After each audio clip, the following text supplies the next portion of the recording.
नमस्कार प्यारे भाइयों बहनों, कैसे हैं आप लोग। रो रो कर इंडियन रेलवे में आरपीएफ कांस्टेबल और सब इंस्पेक्टर की वैकेंसी आ चुकी है। मैंने रो रो कर शब्द इसलिए कहा क्योंकि आप सब जानते हैं कि बहुत लंबे समय बाद तो भर्ती आई है। ये पहले जो भर्ती आई थी वो पिछले लोकसभा चुनाव के पहले आई थी और अब फिर लोकसभा चुनाव के ठीक पहले आई हैं। तो यूं कह लीजिए कि पाँच साल से ज़्यादा का समय हो चुका है तब भर्ती आई हैं। ऊपर से पद बहुत कम है। कांस्टेबल में भी 4000 के आसपास पद हैं और एसआई में भी 452 पद है, जो कि अखिल भारतीय स्तर पर हैं, तो बहुत कम पद हैं।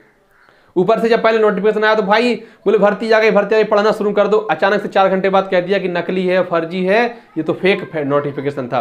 फिर कह दिया कि भाई आ गया, अब असली है, अब ये वाला जो है वो असली है। खैर जो भी हो वो बात की बातें हैं, लेकिन अगर आप सीरियस हैं तैयारी के लिए, क्योंकि आप सब जानते हैं कि आप अपने आप में किस प्रकार से सीरियस हैं। अगर आप चाहते हैं कि इसी भर्ती में नौकरी मिल जाए तो आप उस हिसाब से पढ़ रहे हैं। अगर आप चाहते हैं कि और बहुत सारी भर्तियां हैं तो आप जो है तब पढ़ेंगे जब आपका फॉर्म भर जाएगा। और अगर आप चाहते हैं कि हाँ नौकरी में क्या रखा है तो फिर संभवतः आप एडमिट कार्ड आने के बाद पढ़ना शुरू करेंगे। और पढ़ने का सबसे अच्छा जो तरीका है ना, वो जरूरी है कि आप एग्जाम सिलेबस को बहुत अच्छी तरीके से जानें, एग्जाम सिलेबस की बारीकियों को जानें। क्योंकि आप जानते हैं, अगर आप पुराने युद्ध को देखेंगे, इतिहास पढ़ेंगे आप, तो पाएंगे कि युद्ध जीतने के लिए एक नियम होता था कि आपको दुश्मन की क्षमताओं का पता होना चाहिए। वही आज भी है। अगर आप चाहते हैं कि आप दुश्मन देश से कैसे जीतें तो आपको पता रहे कि उसके पास कितनी सबमरीन है, कितने एयरक्राफ्ट कैरियर हैं, कितने जो है फाइटर जेट्स हैं, कितनी आर्मी है, कितने वेपन्स हैं, किस प्रकार के वेपन्स यूज करते हैं, वो सब कुछ आप भली भांति पहले जानना चाहते हैं। उसके बाद दूसरे देशों से आप अपने आप को कंपेयर करते हैं। तो वही है कि हमें पहले अपने इस युद्ध में अपने सिलेबस को समझना बहुत जरूरी है कि भैया इसमें सिलेबस क्या है, पूछा क्या जाता है, इसमें कहां कहां से प्रश्न पूछे जाते हैं। तो आप इतना जानते हैं संभवतः कि जनरल अवेयरनेस मतलब कि जीके जीएस के 50 प्रश्न होंगे, सिंपल अर्थमेटिक अर्थात गणित के मैथ के 35 प्रश्न होंगे और जनरल इंटेलिजेंस एंड रीजनिंग कुल मिलाकर रीजनिंग के 35 प्रश्न और इस हिसाब से 120 प्रश्न। ये कांस्टेबल और एसआई दोनों के लिए ही है, थोड़ा बहुत अंतर लेवल का होता है, वैसे पैटर्न तो यही है। 120 प्रश्न पूछे जाएंगे, 120 नंबर के होंगे। पहले अपन ये एग्जाम पैटर्न समझ लेते हैं, उसके बाद सिलेबस को भी बहुत बारीकी से समझेंगे, एक एक टॉपिक। भाई कहां कहां से प्रश्न पूछे जाते हैं, जरूरी यही तो है जानना। ये तो पता है कि भाई जीके आएगी, मैथ आएगी, रीजनिंग आएगी, कौन नहीं जानता, सबको पता है। साइंस आएगी, साइंस में से फिजिक्स आएगी, केमिस्ट्री आएगी, लेकिन कहां कहां से प्रश्न पूछे जाएंगे वो जानना जरूरी है। तो अपन बाद में जानेंगे। तो पहले आप इतना जानते हैं कि 120 जो है प्रश्न आपसे पूछे जाएंगे और 120 नंबर के ये प्रश्न होंगे। मतलब कि एक प्रश्न जो होगा वो 1 नंबर का होगा। बहुविकल्पीय परीक्षा होगी, अर्थात आपके पास 4 विकल्प होंगे, ए बी सी डी, जिनमें से कोई एक सही रहेगा और आपको वो सही की पहचान करनी है, सही आपको चुनना है, तो उसका आपको 1 नंबर मिल जाएगा। अगर आपने मान लीजिए गलत जवाब दे दिया तो आपका जो है नकारात्मक मूल्यांकन भी किया जाएगा और माइनस मार्किंग भी होगी। समय कितना है आपके पास? समय है आपके पास देखिए 90 मिनट। मतलब 120 प्रश्नों के लिए आपके पास 90 मिनट का समय रहेगा। हालांकि ये जो समय है ना, मुझे मेरे हिसाब से थोड़ा सा कम है, क्योंकि आपको 70 प्रश्न मैथ रीजनिंग के करने हैं और सबसे ज्यादा समय जो है वो यही लगता है। लेकिन आपको करना तो है ही, तो इसके लिए आवश्यक है कि बहुत ज्यादा आप प्रैक्टिस सेट लगाएं, तभी समय आपका जो है वो मैनेज हो पाएगा, तभी आप समय की बचत करना सीख पाएंगे। हाँ जी भाई, आगे बढ़े। 90 मिनट हो गए आपके पास 120 प्रश्नों के लिए, 120 नंबर। 1/3 की माइनस मार्किंग है, 0.33 की माइनस मार्किंग है। मतलब जब आप 3 गलत प्रश्नों का जवाब दे देंगे तो आपको 1 नंबर ऑटोमेटिकली काट लिया जाएगा, ये आपको जुर्माना देना पड़ेगा। और यह भी जरूरी है कि जब 1/3 की माइनस मार्किंग होती है तो ऐसी परिस्थिति में तुक्के नहीं लगा सकती, नहीं तो ये बहुत नुकसान कर जाती है। कैसे? जैसे मानकर चलिए 120 प्रश्न परीक्षा में थे, आपने 90 प्रश्न तो अपने मन से किए जो आपको आ गए और बाकी के बचे 30 प्रश्न आपके गलत हुए। 90 जो है सही हुए, 30 प्रश्न आपके गलत हुए, तो 90 के हिसाब से आपको 90 नंबर तो ये मिल गए। लेकिन जो 30 प्रश्न आपके गलत हुए, इसका 1/3 आपका कट जाएगा, तो 10 नंबर कट गए। मतलब 90 में से -10 हो जाएंगे और आपके हिस्से में कितने आएंगे? आपके हिस्से में 80 नंबर आएंगे। इसलिए माइनस मार्किंग जबरदस्त होती है 1/3 की। माइनस मार्किंग जब 1/3 की हो तो तुक्के लगाने से बचना ही चाहिए और यही एकमात्र विकल्प होता है। तो हमने एग्जाम का पैटर्न समझ लिया कि 120 प्रश्न होंगे, जिसमें से जीके जीएस से 50 प्रश्न, गणित से 35 प्रश्न और रीजनिंग से 35 प्रश्न, कुल मिलाकर 120 प्रश्न पूछे जाएंगे। 120 ही नंबर के होंगे। बहुविकल्पीय ये प्रश्न होंगे। 1/3 की माइनस मार्किंग रखी गई है और कुल मिलाकर 1.5 घंटे अर्थात 90 मिनट का हमारे पास समय है। अब हम बात करते हैं सिलेबस की कि भाई आपने कह दिया कि जनरल अवेयरनेस, लेकिन जनरल अवेयरनेस में होता क्या क्या है हमें तो ये पता ही नहीं है। भाई हमसे क्या क्या पूछा जाएगा, कहां कहां से प्रश्न आएंगे। हालांकि ये कह पाना एग्जैक्टली मुश्किल होता है कि भाई इससे प्रश्न कितने आएंगे, इससे प्रश्न कितने आएंगे। मान लो इतना बड़ा इतिहास है, आप पूरा पढ़ें और प्रश्न आए उससे 2, और संविधान से प्रश्न ज्यादा आ जाए या करंट अफेयर्स से प्रश्न ज्यादा आ जाए, तो ये तो पेपर बनाने वाले तय करते हैं। यूपी में एक पैट परीक्षा होती है, वहां पर लिखा होता है भाई संविधान से इतने प्रश्न आएंगे, 10 प्रश्न इतिहास से आएंगे, इससे इतने आएंगे, तो वहां सिस्टम सही रहता है। लेकिन यहाँ ऐसा नहीं है, यहाँ पर प्रश्न कम ज्यादा हो सकते हैं। अब जैसे देखिए एक टॉपिक होता है करंट अफेयर्स। करंट अफेयर्स से कितने प्रश्न पूछे जाएंगे ये तो एग्जैक्टली नहीं कहा जा सकता है, लेकिन प्रश्न कहां कहां से पूछे जाएंगे वो जरूर कह सकते हैं। जैसे डोमेस्टिक न्यूज मतलब घरेलू खबरें जो अपनी होंगी राष्ट्रीय स्तर की, उनमें से प्रश्न पूछे जा सकते हैं। और आप जानते हैं कि ये प्रश्न पेपर जो है वो अखिल भारतीय स्तर पर है, तो प्रश्न भी अखिल भारतीय स्तर पर ही पूछे जाएंगे। अब मान लीजिए किसी तमिलनाडु से कोई खबर स्टेट लेवल की हो, वो पूछ ली जाए, तो वो उत्तर भारत के लोग जो होंगे उनके लिए कठिन रहेगी और दक्षिण भारत के लोगों के लिए सरल रहेगी। पर इसका मतलब ये नहीं है कि वो पूछी नहीं जाएगी, पूछी जा सकती है। सरल कठिन वो आपकी बात की बात है। अब जैसे मान लीजिए प्रश्न पूछ लिया जाए कि हाल ही में मध्य प्रदेश के नवीनतम मुख्यमंत्री कौन बने हैं, तो ये मध्य प्रदेश के युवाओं के लिए बहुत छोटी बात होगी बताना। लेकिन जो बाहर के हैं, दक्षिण भारत के हैं या पूर्वोत्तर तरफ के हैं, उनके लिए उन्होंने पढ़ा होगा तो बता पाएंगे, या करंट से अपडेट होंगे तभी बता पाएंगे। लेकिन मध्य प्रदेश के हर बच्चे की ये जुबान पर रटा हुआ है ना, तो इसका अलग अलग स्तर होता है। घरेलू खबरें और अंतर्राष्ट्रीय खबरें, अंतर्राष्ट्रीय बाजार में क्या चल रहा है, अंतर्राष्ट्रीय खबरों में क्या चल रहा है, उसकी भी अपडेट रखना जरूरी है। राजनीतिक खबरें, सामाजिक मुद्दे, events and developments in our society, तो ये जो है करंट अफेयर्स में आपको क्लियर करने हैं बहुत अच्छे से। इसके बाद आती है भारतीय इतिहास। तो इतिहास में कहां कहां से प्रश्न पूछे जाएंगे। इतिहास में तो आपसे पूछा जाएगा, प्राचीन इतिहास भी पूछा जाएगा, मध्यकालीन इतिहास भी पूछा जाएगा, आधुनिक इतिहास भी पूछा जाएगा, सभी जगह से प्रश्न पूछे जाएंगे। लेकिन मेरा मानना यह है, जो मेरा अनुभव है पिछली बहुत सारी परीक्षाओं के एग्जाम पैटर्न को देखकर, वहां कहां से प्रश्न पूछे गए उसके आधार पर प्राचीन इतिहास में आप सिंधु घाटी सभ्यता पढ़ सकते हैं, उससे बहुत ज़्यादा प्रश्न आते हैं। और मध्यकालीन इतिहास की बजाय अगर आप जो भारतीय स्वतंत्रता आंदोलन है उनको पढ़ें, उनसे प्रश्न ज़्यादा आते हैं। भारत की जो स्वतंत्रता संग्राम है, या यूँ कहें कि आधुनिक इतिहास पढ़ेंगे तो वो बहुत ज़्यादा पूछा जाता है। बाकी पढ़ना तो आपको सब कुछ ही है।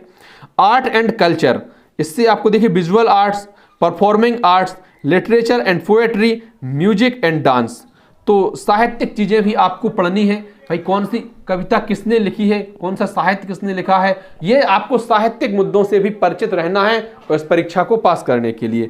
इसके बाद देखिए ज्योग्राफी, भूगोल से क्या क्या पूछा जाएगा, तो फिजिकल ज्योग्राफी और वर्ल्ड ज्योग्राफी, और इसके अलावा एनवायरमेंटल इशू, तो पर्यावरणीय मुद्दे भी आपसे पूछे जाएंगे, जो कि पर्यावरण में क्या चल रहा है क्या नहीं चल रहा है। इसके अलावा भूगोल में न सिर्फ भारत का बल्कि विश्व भूगोल से भी पूछा जा सकता है। तो ऐसा नहीं है कि अगर आप भारत की परीक्षा दे रहे हो तो सिर्फ आप भारत पढ़ें और अंतर्राष्ट्रीय तरफ ना देखें, ऐसा कुछ नहीं है। आपसे अंतर्राष्ट्रीय भूगोल भी पूछा जा सकता है, इसलिए आपको भूगोल भी पूरे अंतर्राष्ट्रीय स्तर पर या पूरा विश्व का तैयार करना पड़ेगा। बहुत प्रश्न आते हैं ज्योग्राफी से। इकोनॉमिक्स, अर्थशास्त्र देखिए, मैक्रो इकोनॉमिक्स, माइक्रो इकोनॉमिक्स और फाइनेंशियल मार्केट, तो अर्थशास्त्र भी आपसे पूछा जाएगा। प्रश्न कितने आएंगे मैंने पहले ही कहा था, ये मुद्दा नहीं है, लेकिन प्रश्न आएंगे जरूर, ये जरूरी है। सामान्य पॉलिटी, जहां से देखिए governance and administration, political instruction और लीगल फ्रेमवर्क, तो राजनीति विज्ञान भी आपको बहुत अच्छे से पढ़ना होगा। इसमें आप पढ़िए मेरे हिसाब से अनुच्छेद और राजनीति क्या नाम, संविधान की जो पृष्ठभूमि रही है, कहां से तैयार हुआ है संविधान, ये बहुत जरूरी है। जब संविधान सभा गठित की गई थी तो उसके बारे में भी आपको जानना बेहद आवश्यक है। पढ़ने को तो देखिए अथाह समुद्र है, लेकिन वन लाइनर्स जो क्वेश्चन होते हैं आप उसके हिसाब से पढ़िए। पीएचडी नहीं कर रहे, आपको परीक्षा पास करनी है। अगर आप बहुत ज़्यादा पढ़ने बैठ जाएंगे, बहुत गहरा पढ़ेंगे, तो देखिए ऐसा है ना कि राजनीति में ही पूरा समय आपका निकल जाएगा और ये तैयार नहीं हो पाएगी। तो आवश्यक है कि आप गहन मुद्दों को पढ़ें, जहां से प्रश्न पूछे गए हैं पहले आप उन टॉपिक्स को देखें, पहले देखें कि कहां कहां से प्रश्न पूछे गए थे, प्रीवियस ईयर पेपर आपको चेक करने हैं। इसके अलावा देखिए आपको इंडियन कॉन्स्टिट्यूशन मतलब भारतीय संविधान में fundamental right, directive principle of state policy, amendment process, तो देखिए मूल अधिकार आपको पढ़ने हैं राज्य के नीति निर्देशक तत्व, और पढ़ना है आपको राज्य में संविधान में संशोधन की प्रक्रिया। इसके अलावा खेल से भी प्रश्न पूछे जाते हैं, जैसे आपसे पूछ लिया जाएगा कि बताइए योगेश्वर दत्त किस खेल से संबंधित, साक्षी मलिक किस खेल से संबंधित है, बजरंग पुनिया किस खेल से संबंधित है, वीरेंद्र सहवाग किस खेल से संबंधित है, मेजर ध्यानचंद किस खेल से संबंधित है। इस प्रकार के प्रश्न पूछे जाते हैं। साथ ही साथ ग्राउंड ईडन गार्डन स्टेडियम किस खेल से संबंधित या कहां पर है, तो ये प्रश्न आपसे पूछे जाएंगे। हाल ही में जो इवेंट हुआ है, मान लीजिए कोई भी, जैसे नेशनल गेम्स हुए हैं या आपके एशियन गेम्स हुए हैं या फिर ओलंपिक हुए हैं, तो कहाँ उनकी मेजबानी हुई, कौन सा देश उनका होस्ट नेशन था, कौन से शहर में वो गेम्स हुए हैं, भारत को कितने मेडल मिले हैं, भारत की पोजीशन क्या रही है, कौन सा मेडल किसने जीता है। ऐसे प्रश्न लगातार पूछे गए हैं, हर परीक्षाओं में पूछे गए हैं ना। और फिर आती है अपनी साइंस, तो साइंस में भी देखिए फिजिक्स, केमिस्ट्री, बायोलॉजी, सबसे ही प्रश्न पूछे जाते हैं और सभी आपको तैयार करनी है। यह हो गई अपनी 50 नंबर की लड़ाई, जनरल अवेयरनेस। इसके बाद आता है मैथ, जो चूंकि इसमें कहा जा रहा है कि सिंपल अर्थमेटिक, मतलब सिंपल ही इससे सवाल पूछे जाते हैं। कठिन सवालों की अपेक्षा थोड़े घुमाव वाले सवाल होते हैं और जो करने में गलती हो जाती है, क्योंकि आप जानते हैं ना कि 90 मिनट सिर्फ हमारे पास है 120 प्रश्न को करने के लिए। तो जो प्रश्न होते हैं वो टाइम टेकिंग होते हैं, टाइम बहुत खाते हैं, और अगर किसी एक ही प्रश्न पे आपने 3-4 मिनट लगा लिए तो आपने तो नुकसान कर लिया ना। ऐसे ही प्रश्न पूछे जाते हैं जो आपको घुमाएं, जैसे नंबर सिस्टम से बहुत ज्यादा प्रश्न पूछे जाते हैं, होल नंबर से, डेसिमल एंड फ्रैक्शंस, दशमलव पद्धति क्या है, ये सब प्रश्न पूछे जाते हैं। Relationship between numbers, LCM, HCF, fundamental arithmetical operations, addition, subtraction, multiplication, division, ये तो बेसिक सी चीजें हैं गणित की। अगर आप इतनी बड़ी परीक्षा दे रहे हैं, कल भारतीय स्तर की परीक्षा में शामिल होकर RPF में शामिल होने का सपना देख रहे हैं, तो संभवतः आपको ये तो बहुत भली भांति पता ही होगा। इसके बाद देखिए रेशियो एंड प्रोपोर्शन, एवरेज, औसत से भी बहुत अधिक प्रश्न आते हैं। और देखिए ब्याज, जिसमें सिंपल इंटरेस्ट भी होता है और कंपाउंड इंटरेस्ट भी होता है। तो ब्याज जो होता है उसमें साधारण ब्याज भी और चक्रवृद्धि ब्याज भी। आगे देखिए लाभ हानि, तो इसमें आपको कॉस्ट प्राइस निकालना, सेलिंग प्राइस निकालना और लाभ हानि की अच्छी तरह से कैलकुलेशन करना विथ परसेंटेज, कितने परसेंट का लाभ हुआ, कितने परसेंट की हानि हुई, इस यहाँ से प्रश्न पूछे जाते हैं। इसके अलावा देखिए बट्टा, तो टाइप ऑफ डिस्काउंट मतलब बट्टों के प्रकार और discount calculation, use of tables and graphs, तो ग्राफ से प्रश्न पूछे जाते हैं। कई बार तो ऐसा होता है कि एक ग्राफ दे रखा होता है, उससे ही 5 प्रश्न पूछ ले जाते हैं। तो भाई साहब ग्राफ की अच्छी से प्रैक्टिस करना, क्योंकि एक ग्राफ आपको सीधे सीधे 5 प्रश्न सही करा सकता है या फिर वही 5 प्रश्न गलत करा सकता है। तो ग्राफ की बहुत अच्छे से प्रैक्टिस करना। फिर देखिए मेंसुरेशन, इसमें area and perimeter of geometric figure, volume and surface area of 3D shapes, तो 2D 3D सबके ही आपको क्वेश्चन सॉल्व करने हैं, सबको ही आपको समझना है। Time and distance, speed, time and distance relations, problem involving relative speed, तो समय, दूरी और गति, ये सब आप ज्ञात करना भली भांति सीख जाइए। अब देखिए अगर हम आगे रीजनिंग की बात करें तो इसमें देखिए एनालॉजी, फिगर आपको बहुत अच्छे से पढ़ना है, और बर्ड एनालॉजी और नंबर एनालॉजी, मेंटल इमेजरी और रोटेशनल फिगर, डायरेक्शन सेंस, मतलब एक व्यक्ति पूर्व की तरफ जाता है, फिर 5 किलोमीटर चलने के बाद दाएं मुड़ जाता है, फिर बाएं मुड़ जाता है, बताइए अपने घर से कितने दूर है, किस दिशा में है। तो इस प्रकार के आपको प्रश्न बहुत अच्छे से सॉल्व करके जाने हैं। इसके अलावा देखिए प्रॉब्लम सॉल्विंग, तो क्रिटिकल थिंकिंग और लॉजिकल एनालिसिस। यूपी पुलिस में बहुत 10-10, 15-15 प्रश्न आए थे इस परीक्षा में, जो कि कैंसिल हो गई है। कैसे प्रश्न आए थे? मान लीजिए आप एक पुलिस अधिकारी हैं, आपके सामने फला स्थिति पैदा हो गई है, अब बताइए आप इस स्थिति में क्या करेंगे। 4 ऑप्शन उनने ही दे रखे हैं और अपन से पूछ रहे हैं, लेकिन हमें वही ऑप्शन टिक करना है जो उनके विचारों से मिल जाए। जहां पर ऑप्शनल परीक्षा होती है उसका मतलब यही होता है कि हमें ऑप्शन वही सही करना है, वही सही माना जाएगा जो प्रश्न बनाने वाले से या परीक्षा लेने वाले के विचारों से मिल जाए। तो क्या हमारे विचार उनके विचारों से मिल पा रहे हैं? इसी की तो लड़ाई है। तो वहां पर बहुत सारे प्रश्न पूछे जाते हैं, जैसे आपके अनुसार आप पुलिस अधिकारी हैं और फलानी जगह पर दंगा हो गया, अब आप क्या करेंगे? ऊपर ही ऑप्शन दे रखा है बल प्रयोग करेंगे। लेकिन अब आपने तो कह दिया कि डंडे के डर से तो अच्छे भाग जाते हैं भाई, हम तो बल प्रयोग करेंगे। लेकिन क्या यह तार्किक है? क्या यह जायज है? बल प्रयोग तो किसी भी दशा में अंतिम विकल्प होना चाहिए। आप बल प्रयोग नहीं कर सकते प्रथम दृष्टया, आपको किसी और तरीके से उसको समाप्त करना पड़ेगा। तो इनका मतलब वही है कि आप किस प्रकार से सोचते हैं, ये बहुत जरूरी है। आपकी सोच को वो परखना चाहती हैं।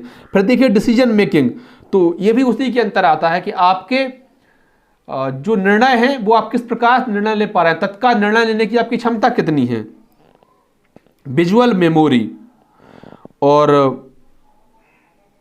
सिमिलरिटीज एंड डिफरेंस, समानताएं और असमानताएं। अर्थमेटिकल रीजनिंग, क्लासिफिकेशन और ऑफ वर्बल एंड फिगर, तो वर्गीकरण से ही प्रश्न पूछे जाएंगे। अर्थमेटिक नंबर सीरीज से भाई बहुत ज्यादा प्रश्न पूछे जाएंगे। पिछली बार मैंने दिया था ये पेपर, तो नंबर सीरीज से बहुत ज्यादा प्रश्न पूछे गए थे और बहुत इजी प्रश्न पूछे गए थे। नंबर सीरीज की प्रैक्टिस बहुत अच्छे से करके जाना। Syllogistic reasoning, non verbal series, coding decoding, हाँ कोडिंग डिकोडिंग से भी बहुत ज्यादा प्रश्न पूछे जाते हैं। इसके अलावा देखिए स्टेटमेंट कंक्लूजन, तो कोडिंग डिकोडिंग सीरीज ये बहुत कॉमन से टॉपिक हैं जिनसे प्रश्न अच्छे खासी संख्या में पूछे जाते हैं। तो 35 प्रश्न रीजनिंग से, 35 प्रश्न मैथ से और 50 प्रश्न जो हो गए आपके जीएस से, जीके से या जनरल अवेयरनेस से। ये 120 प्रश्न में से आप कितने सही कर पाते हैं, आपका भविष्य इस परीक्षा से निर्धारित होगा। स्टेट पुलिस में और रेलवे पुलिस में बहुत अंतर होता है, ये सेंट्रल नौकरी है। तो जब आप अब किताब खोलें, पढ़ने बैठें तो बहुत कुछ सोच कर पढ़ने बैठना। अगर आप चाहते हैं कि फिर नोटिफिकेशन आया फिर वही झमेलों में पड़े रहें, तो उस हिसाब से तैयारी शुरू करना। जब आपके फॉर्म भर जाएं तब तैयारी शुरू करना, जब आपके एडमिट कार्ड आ जाएं तब तैयारी शुरू करना। लेकिन अगर आप सीरियस होकर नौकरी पाना चाहते हैं तो प्यारे भाइयों बहनों अभी से तैयारी शुरू कर दें। जिंदगी मौके बार बार नहीं देती है। कम पद हैं और बहुत कम पद हैं, सब जानते हैं, लेकिन आपके लिए ही थोड़ी है। 4200 पद हैं शायद क्या नाम उसमें कांस्टेबल के, और 452 पद हैं सब इंस्पेक्टर के। पर आप इन्हीं में तो आने की कोशिश कीजिए। आपको तो एक पद चाहिए, ये कहना, हालांकि अब आप कहेंगे कि ये कहना बहुत आसान है, कोशिश तो कीजिए, लड़कर तो देखिए, मजा आएगा। हार जीत जिंदगी का हिस्सा है, लेकिन आप संघर्ष कीजिए, आप मेहनत कीजिए, निश्चित ही आपको इसका लाभ भी होगा। धन्यवाद प्यारे साथियों। वीडियो आपको अच्छी लगी हो तो वीडियो को लाइक कर दें, अपने ऐसे साथियों तक भी साझा कर दें। संभवतः जो इस वीडियो को देखना चाहते हो, जो चाहते हो आरपीएफ में या किसी भी भर्ती परीक्षा की तैयारी जो कर रहे हो, उन तक वीडियो पहुंचा दें। और चैनल पर नए हैं तो हाथ जोड़कर निवेदन है, अपने इस छोटे भाई के चैनल को सब्सक्राइब भी कर दें। आभार।